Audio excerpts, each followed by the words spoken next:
Hello, everybody. Thank you for joining today. We're going to take a few minutes to let everybody get settled in and comfortable.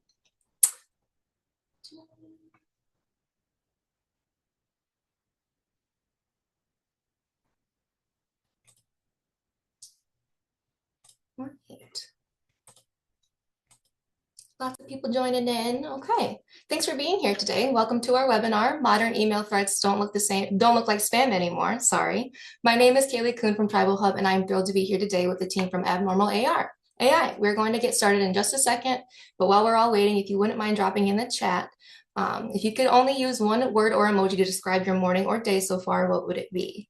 I'm excited to see what everybody has to say.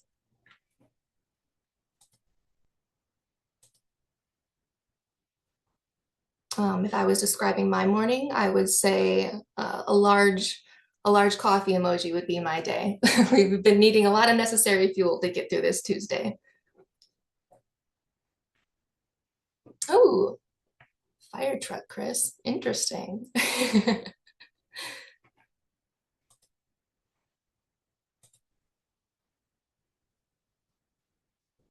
Don said busy. Yes, yes. A good start to the week.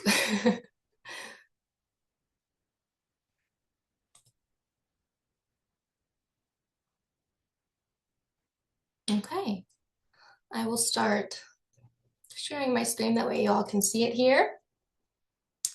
We're going ahead and get started with our webinar just in a second. Special thanks to our webinar partners today, Abnormal AI, visionary sponsors of the Tribal ISAC. Our presenter is Chris Beck, and you will learn more about him soon. This webinar session will be recorded, and you'll be able to review the recording anytime on our TribalHub website. You'll also receive an email with a link to this webinar, so feel free to share that with anyone on your team today that might have missed it.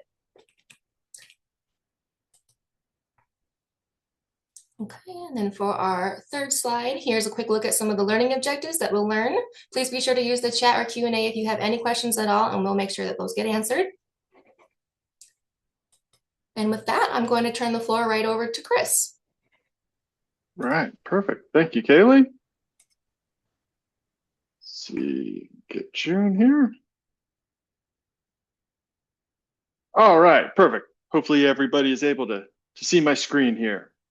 So, move Zoom out of the way real fast.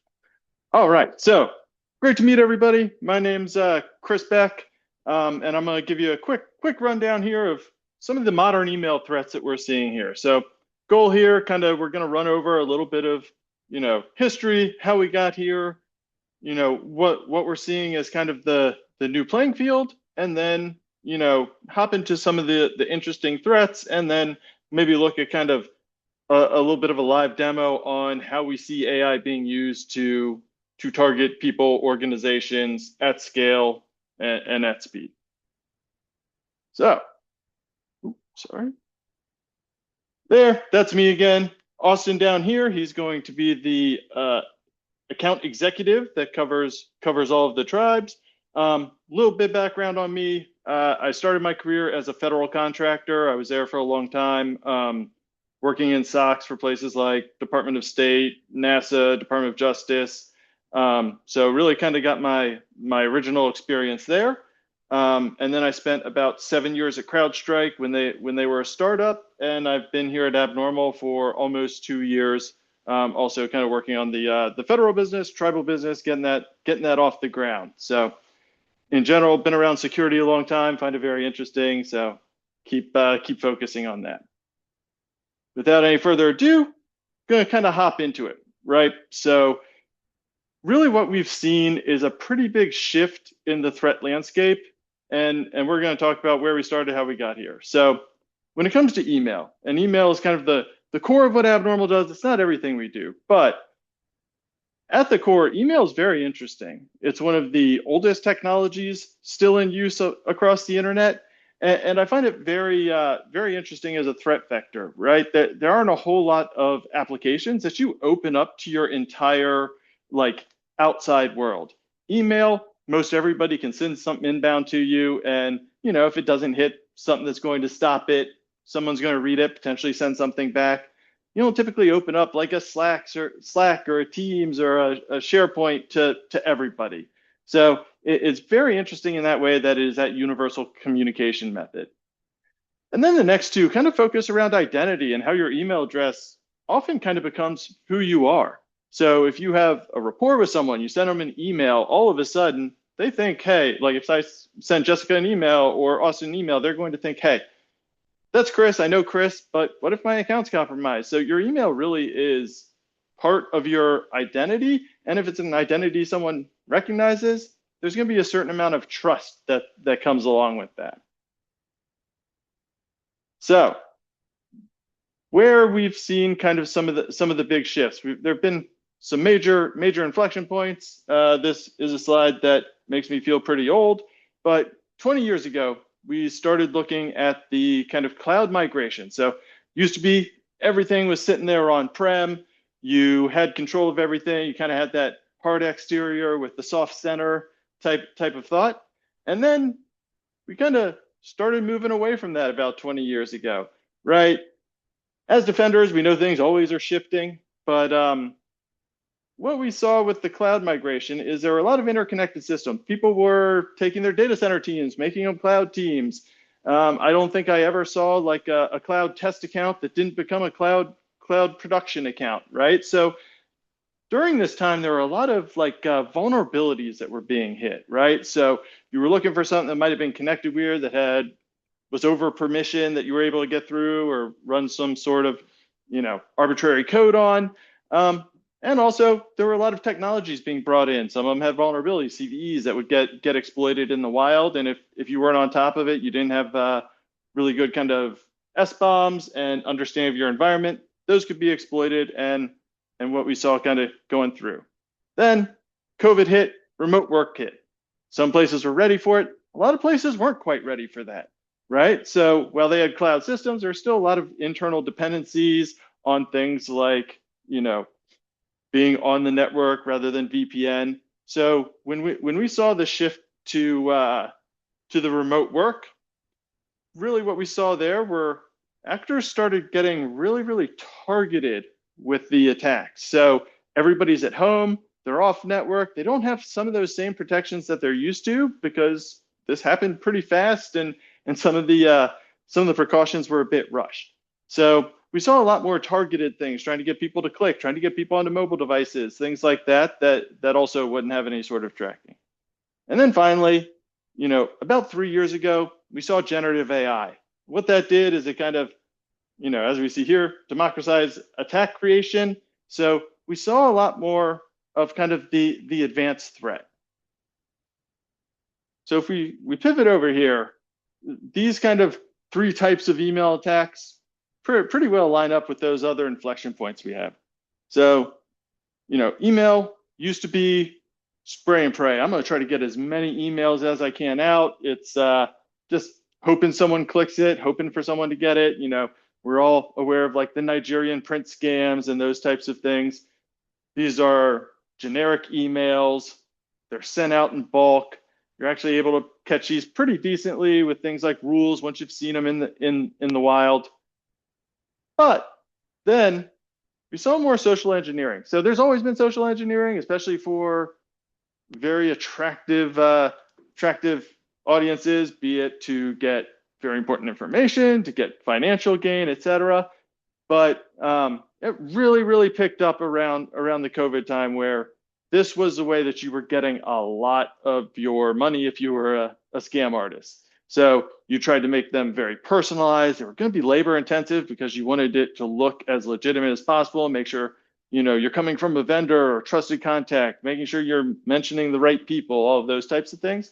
So very sophisticated, much better kind of click rate return interaction, but took a lot longer to get done, right? It took a lot of research to do that.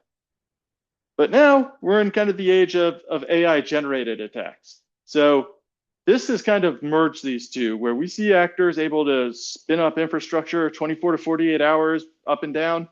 They're able to get out a lot of attacks, but they're all kind of bespoke attacks. They are all different. So there's not like a single thread you can pull on. And they're able to also make them very personalized for this specific user. So when we're looking at email attacks, at abnormal, we've seen that they are about 5 times more effective than human-generated attacks. So that's pretty impressive. That it's 5 times better. Like that's a great return by itself. But more importantly, it's 50 times more cost effective. So not only do they get better results, they're also able to do it for much cheaper. So there's very little reason not to do it. And just on this slide, I give you a couple prompts that we've kind of genericized here, and some of the outputs that you'll get there. We'll take a look at some of these a little bit later. All right. So really, what does this mean? Adversary used to probably send, a few emails, probably had kind of a calling card, a little bit of a one-trick pony. It's led to that same person being able to get out a lot more messages, but also add some diversity to it, right? So they're not all just the real red messages. You have green messages, blue messages, yellow messages. Those can stand for all sorts of things, either different techniques, different people, different industries. So we're finding one actor is able to do significantly more than they were in the past. So that moves us on to protections. So what can be done to stop some of these massive attacks that we see in the wild? So first, kind of the state of email security, right?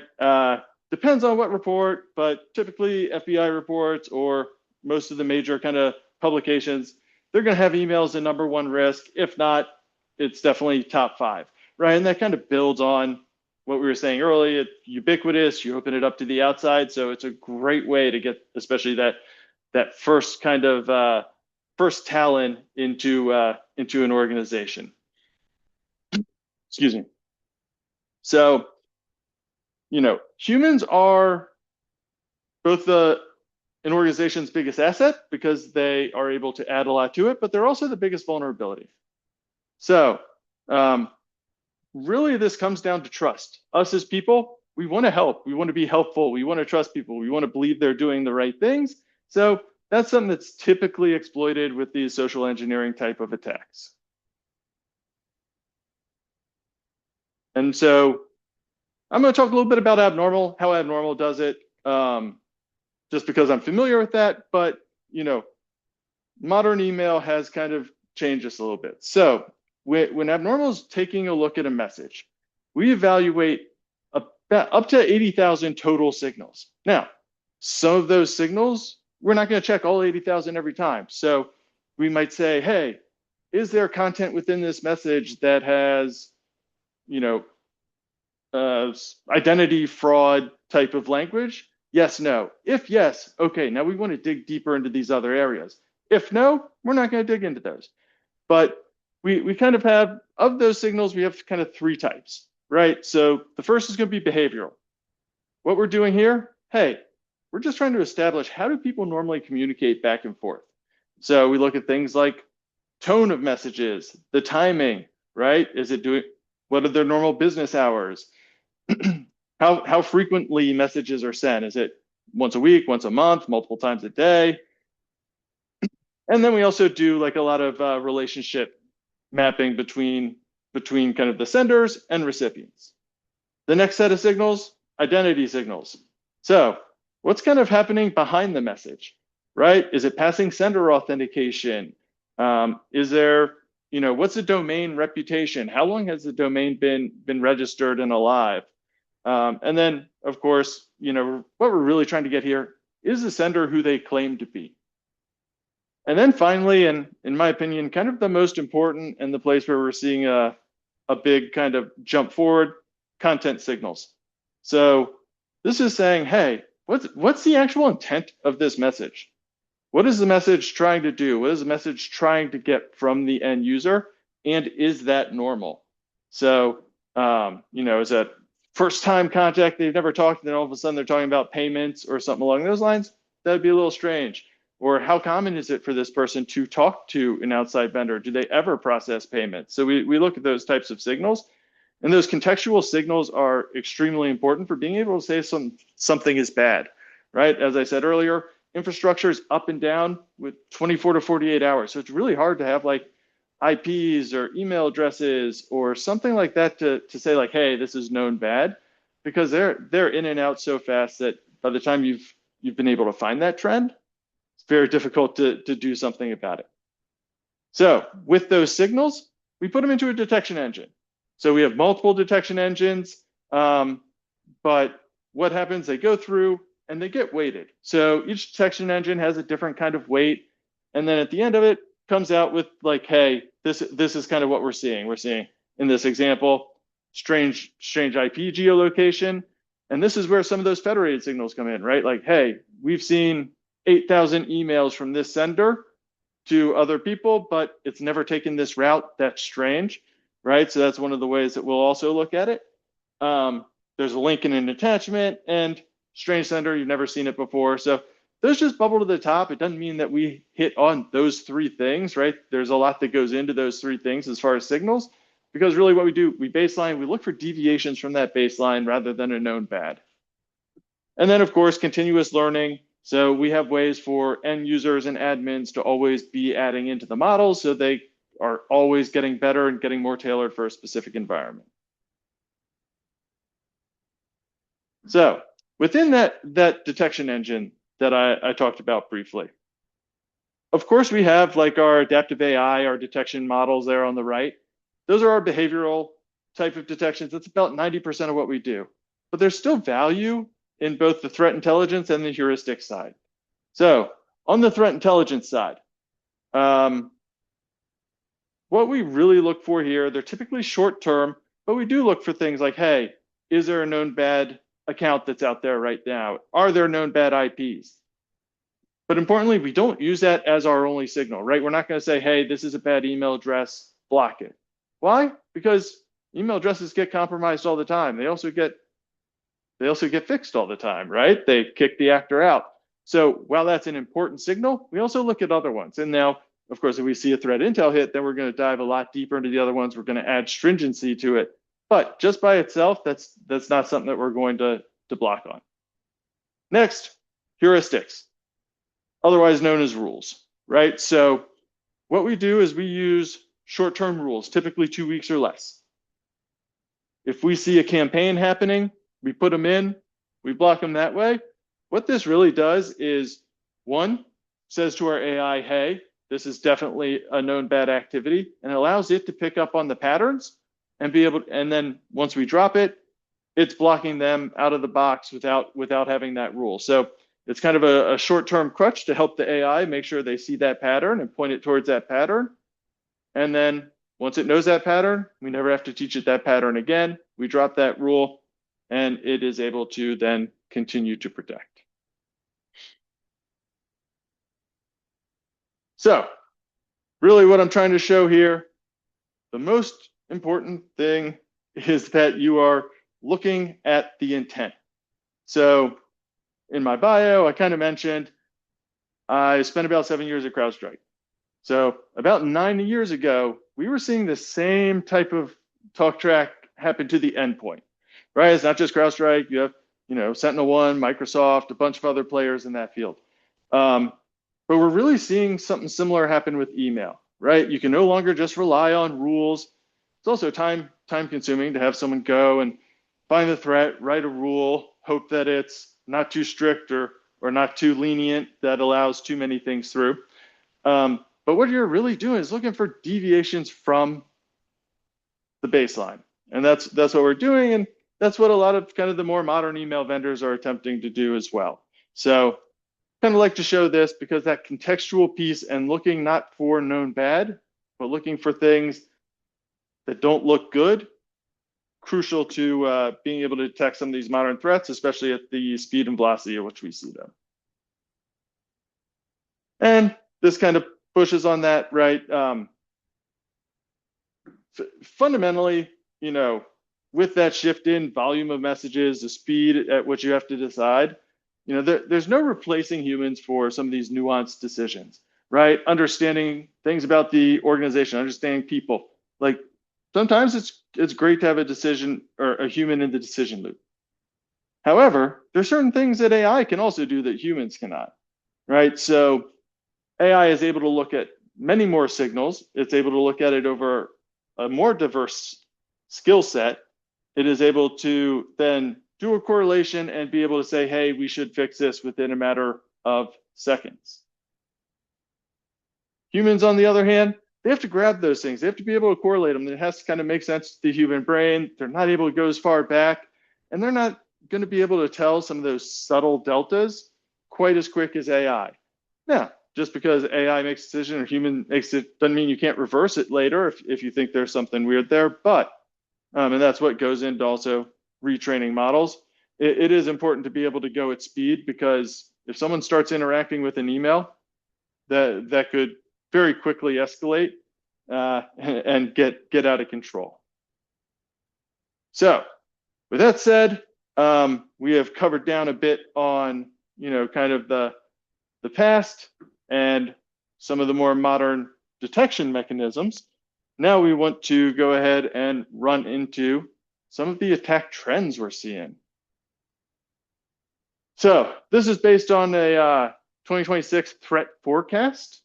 So this is things that we have started to see in the wild that I think are pretty interesting, and what we expect to really be popular this year. So first one is going to be a multi-stage QR code phishing. Next, spoofed thread vendor impersonation. Next, OAuth consent phishing. Then lateral phishing, and then an AI-generated payroll fraud. So we continue on to the first one. This is a multi-stage QR code phishing. So this is actually a pretty interesting one. QR codes, not at all new. Those have been used by adversaries for some time. What is new is we're seeing much more advanced workflow. We see multiple hops, and each of the hops is there to kind of help pacify suspicions and make it look less fishy than the previous ones. And a lot of times used to be, if there were multi-stages, each one got a little bit stranger and give you a bit more pause. That's changing a little bit. So what we're actually looking here, I know it's a little strange. We're kind of going from the bottom to the top, but there was here on the email, we had a threat actor use a legitimate input form on this company's website to ask for information. So they filled in the form, they got an email, and then back came a response from that company. And here's that response that came from the company back to the threat actor. So then the threat actor goes ahead and responds and says, hey, I've sent over an RFQ with our specs. That's for your review. You can see the document by just scanning the QR code with your phone's camera. And then the second sentence is second paragraph is all about trying to build that urgency, right? Very common, any scam, hey, we're trying to get this done fast, right? So anytime I see speed or someone trying to really push velocity, a lot of times I'm saying like, that's a little bit suspicious. So one of the joys of QR codes, if you're an adversary, gets it off of a corporate device, which is probably pretty locked down. You have network controls, you have endpoint controls, you have a lot of visibility. Put it on a phone. Even if you have stuff on your phones, like an MDM, Apple and Google both really limit what security vendors are able to see on there. So it's much harder to really track what's going on the phone. Next thing, it loves to send you, we see a lot of use of Cloudflare or CAPTCHA. Goal here, weed out any of those automated systems. So you follow this link, you probably aren't able to really tell where it's taking you. So you click verify you're human, and then down here, this is a typical credential phish page. We have kind of blurred the background because this was highly tailored to this specific organization. It looked very real. So this is kind of what we see, multi-stage QR code phishing. The goal, multiple hops, try to avoid detection by having, especially that first hop, be legitimate, probably gated by some sort of Cloudflare to make sure it's a human. And then the next stage, a really well-crafted, in this case, credential phish, but the lure could be all sorts of different things. All right. Next up, thread spoof vendor impersonation. So this at its core is social engineering. It's just with a bit more detail. So we see it all the time. An email will come in and the adversary will have created a entire fake conversation below it. They make it look like a forward or a reply. In this case, it's a forward, right? And then almost always down here, it's referencing someone really high up in the company, someone that maybe this person's trying to impress. So for this particular attack, we see this coming from, it looks like Zoom info, but the actual email address being used, and we can't quite see it here, is like, oops, sorry, is zoominfo.us.com, or yeah, something like that. I can't remember exactly, but a lookalike domain. It looks pretty real. If you don't know, you might just see Zoom info and move on. So with that, they have a lookalike. They include things like a W-9, so that looks pretty legitimate. Hey, they have a documentation saying who it is, where it's getting paid to, etc. And they make the invoice look really real. In this case, it's about 49,000. So really here, they put that context in the thread to try to make someone act quicker, maybe try to impress someone higher up, but they'd end up sending a fraudulent payment. Okay. Next, payroll fraud. We see a lot of these. This is kind of core to taking or preying on someone's willingness to help. So I see a lot of people like when we're doing tests, say respond to it, say like, hey, can you do this for so and so because they just asked, and hope that the person looks and says like, actually, that's not their real email, and move on. But what we're seeing in this particular one, this is actually spoofed from a vice president at the company. Obviously not really him, it's a threat actor, but it is, and this is where we've seen AI really amplify, especially on the reconnaissance and delivery side. So it used to be you might have to do a lot of scooping on LinkedIn or wherever else to try to be able to find out, okay, who are the right people, who can I impersonate, etc. That's largely been automated at this point. So this got automated. It found the VP. It said the name, gave a fake email, and the goal here, get them to send at least one paycheck to a different bank account, and then the company is out of that money. Right. And now, in my opinion, kind of the coolest one that we're seeing hit a lot more, OAuth consent phishing. So this is a way to really, really have a great persistence mechanism. So goal here, get them to follow a link and accept, basically, hey, accept these rights, right? I think we've all been guilty once or twice of just clicking yes on some of those pop-ups that you get as far as providing rights, be it like UAC in Windows, or in this case, it's a Microsoft Enterprise app. So one thing to note, looks like a Microsoft Teams meeting. We see it's at gmx.de, so German, but this is a fake email address. It was purporting to be from someone else. And if we actually look at the link, it's pretty good, right? Going to microsoftonline.com, has some authorized, and then you get down here where it's saying like, hey, graph.microsoft.com, and it's saying what permissions are given. So if this pops up, the person has good rights, they hit accept. That basically gives that adversary rights to whatever was requested. So in this case, it was sign in and read profile and maintain access to data you have given it access to. Why these are so tough is, one, once this has been clicked, it's persistent. So there's no, like, unless this permission explicitly gets revoked, it's there. The adversary can use it whenever they like. And then, and really this is where it's taking you is a compromised Azure app. Sorry, I should have said that at the beginning. So it's not really Microsoft, it is a compromised Azure app, but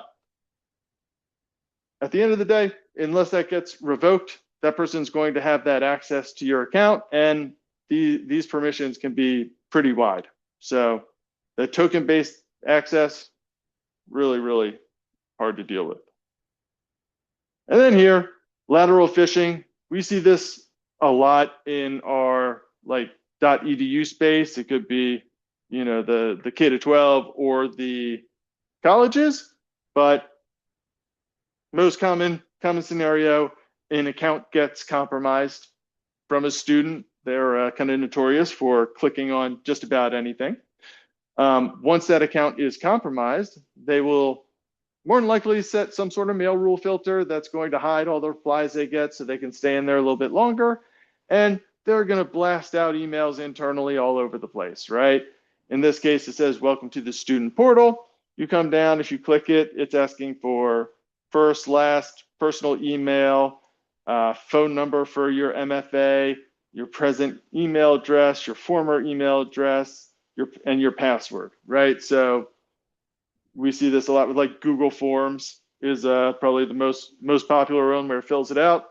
So this one, trying to get them to think they're logging into a student portal, giving up their password. Sometimes it's just trying to like harvest financial data, social security numbers, kind of depends. But once they get in to an account, they're blasting out internally. And at the very beginning, I kind of talked about, hey, used to be kind of a hardcore with a soft center. We still kind of see that with the email world. So most of the gateways are not able to look at that lateral message, right? So they only see things that are coming in or out of the gateway. If you're sending it internally, it doesn't leave M365, they're not seeing it. So that's where kind of the more modern API vendors are able to get in there, see that lateral traffic, find these malicious things, and keep them from being delivered. Okay, so this is just kind of a slide to reinforce that AI has really kind of given the attacker a bit of an edge. So kind of a fight fire with fire type thing. And we just took some, headlines from some of the bigger kind of cybersecurity tools or publications out there and kind of tossed up what we're doing. So I won't go into all of these, but just seeing that AI has really made a difference for adversaries. All right. So next, we're going to kind of hop in. I used Adam Morrison, who's pretty influential here with the tribal ISAC rather. So what I did is I made a quick profile for Adam. All of this is based on open source tooling, and anybody can go get off of GitHub. All I provided was first and last name, the organization, even though I did use tribal ISAC, not Mississippi Band of Choctaw Indians, but there's a reason that's there, and a link to the LinkedIn profile. Once I did that, the tool automatically goes, creates links, finds colleagues, and tries to think of maybe, hey, these are the type of attacks that are gonna resonate for this person. So this, I did manually enter it, right? But for a one-off, that's fine. All of this could be automated. You could have it scrape all sorts of things and have it go back. And then as we walk through the attacks, right, there aren't going to be any actual lures, but you could very easily put that in of like, hey, this is what our infrastructure looks like for the actual lures, and just have that pre-made and automatically send out. So the entire process of profiling takes about 3 minutes, and then each email that we spin up takes about 2 minutes. So that said, let's do a little bit of a demo into that.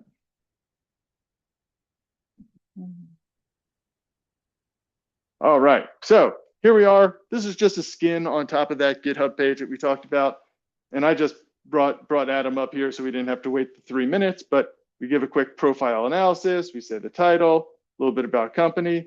And then here I have a few drop downs of things that I can pull up. So business email compromise, a BEC that's an invoice vendor fraud, credential phishing with brand impersonation or QR code or malware or payloadless malware like phone scam type things. Let's go ahead and start with the brand impersonation. So all I did, click there, And, I could generate as many of these as I wanted. They'll all be a bit different. So never know what you're going to get. I promise it's not going to take 5 minutes of silence to get there, though. So while I'm waiting, have there been any questions in the chat or anything like that that we need to handle, Austin or Jessica?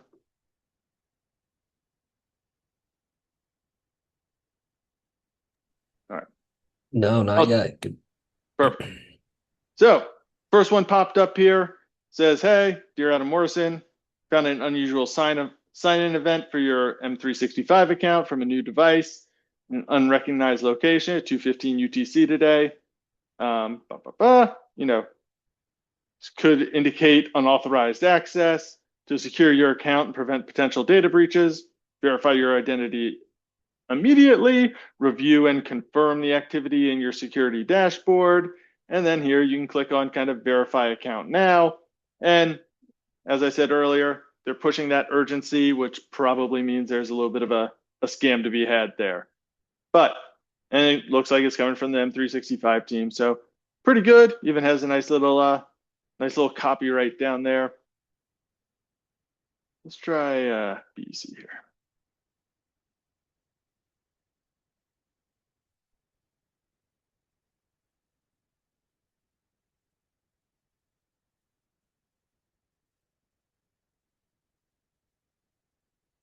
One thing that I like about the BECs is oftentimes it will also look at the colleagues and try to make it look like it's from someone in the same office.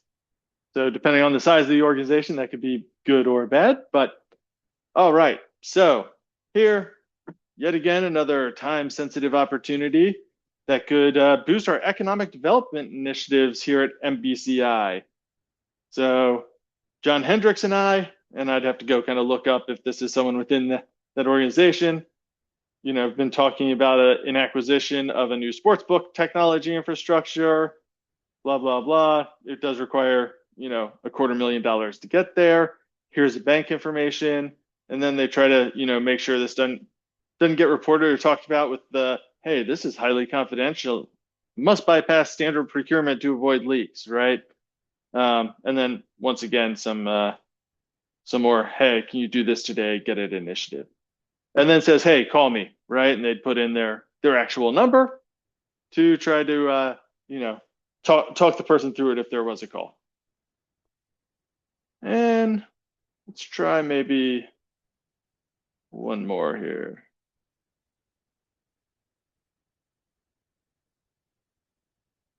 And things like this are tough, right? Maybe you trigger on some of them, certain number values or something like that. But there's not a lot here that you can run through a sandbox or be able to know is bad, especially if it's coming from a net new address. All right. So this is another kind of invoice fraud. Little bit similar to the previous one there. So a little bit lower. A lot of what we see is financial based fraud, but of course we also have examples where people are looking and trying to get data or information. So this one's pretty much the same. They do add kind of a new wrinkle by saying that there will be, late fees if you're too late with it. But I think this gives kind of a decent gist of some of what we're able to kind of quickly generate. Now, if I were doing this in mass, I'd probably just say, hey, generate it and send it and we'll see what happens. But for something like this, we'll go kind of on a one-on-one basis. All right. So with that said, pretty much at the end here. And then of course we'll open it up for any questions. Happy to take those as they come. But if you've been kind of dozing off the whole time, you're like, oh, I need to tell my boss what I remember. Here's what to remember. So email is now kind of part of the identity infrastructure, which I think is something different, at least for me on the security side, where I never really kind of considered that anymore.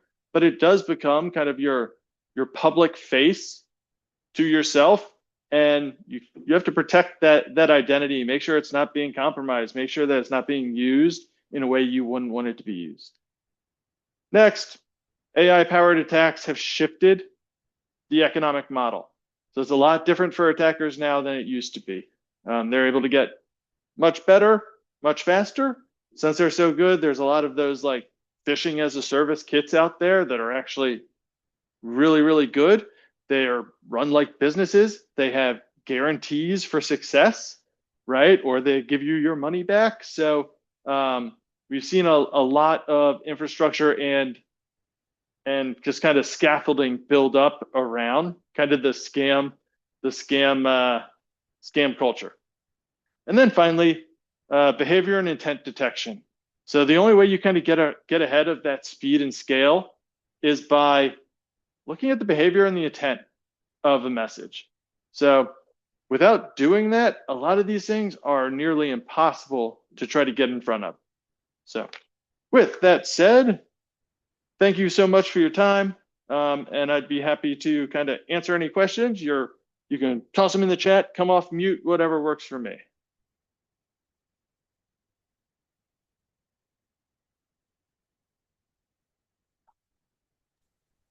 Going through the chat here, it doesn't look like anybody has listed a question, but I do Okay. see one in our Q&A feature. Someone is asking, why do you think trust-based attacks like impersonation or payment fraud are becoming more effective than traditional malware? Yeah, great question. I think a big part of that is we've gotten a lot better at traditional malware as Mhm. a whole, right? It's a little bit easier to be able to kind of profile that thing coming through, right? You probably block EXEs and DLLs and other like PE32s and 64s at the edge. Um, Less so with an email coming in, especially if it doesn't have a link, it doesn't have an attachment. It's much harder to catch. So that's my take from it.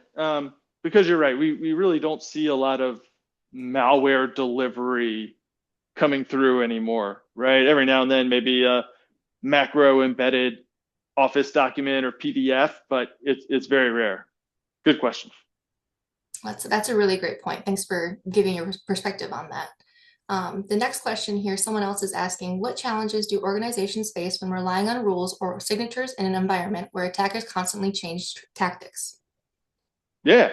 I think there's a little bit of the answer in the question there, right? Uh, Adversaries do change tactics all the time. And then places do not have unlimited budgets and unlimited people. So there's only so many people out there that can write a rule. You have to see it. You have to be able to figure out what you need to block, and then you have to write the rule. And there's a huge amount of dwell time that happens within that where attacks are able to bypass during that time, even if they do get a rule eventually, it may be too late. Fantastic. I don't think there's any more here. Well, let me check again. Okay, someone else is asking, is it a wise idea to call the phone numbers that they provide just to see if it is legit? um, so actually, that's an interesting one. So I've seen kind of it seems to be most of the time they'll actually. So it depends on the scam, right? If it's just a typical like trying to say you're Microsoft, a lot of times they put Microsoft's actual phone number in there so that if you just like type that into Google, it comes back as Microsoft, you don't get suspicious. If it is something where they're specifically trying to get you on the phone and call them, that's going to be their number. If it's smart to do it or not, that's harder to say, right? If you think it's a scam, probably not. If they're trying to say like, hey, I'm someone you work with all the time, I wouldn't trust just like a link, right? I wouldn't trust a phone number in the email. Maybe go back and see if you have a phone number from a previous email. Do they match? Things like that. So that is a little bit more on the onerous side, but that's a great question. So I think a lot of things that look like a large organization, that's going to be the real phone number. A lot of things that are more tailored, they're probably going to have a fake number in there. And then of course, if it's like call me, text me, WhatsApp, that's definitely the adversary. And I'd recommend not engaging because there's not a whole lot of benefit. That's a great answer, Chris. I think that's so important to use your gut. Every time you question yourself, always remember that your gut has a better intuition than you realize. Yep. That's a great point. Okay, I think we're going to start wrapping things up now. Are there any more things to present? Do you have anything left, Chris? Nope, I'm all good, but I really appreciate everybody's time today. If you were, if something else pops up, if you're too shy to ask on the call, please feel free to reach out. And thank you so much for the time and allowing us to talk today. All right. Well, thank you, Chris, for sharing your insights. If anyone would like to get a hold of him, please reach out to us at tribalhub.com and we'll make sure to keep you guys connected. Also, look for the email tomorrow and please be sure to share the webinar link with anyone on your team that may benefit from hearing this. And with that being said, this has been such an amazing conversation today. Thank you all for joining us, and I'm wishing you all a very productive rest of your day. Catch you on the next webinar. See you, Thanks, everybody. everyone.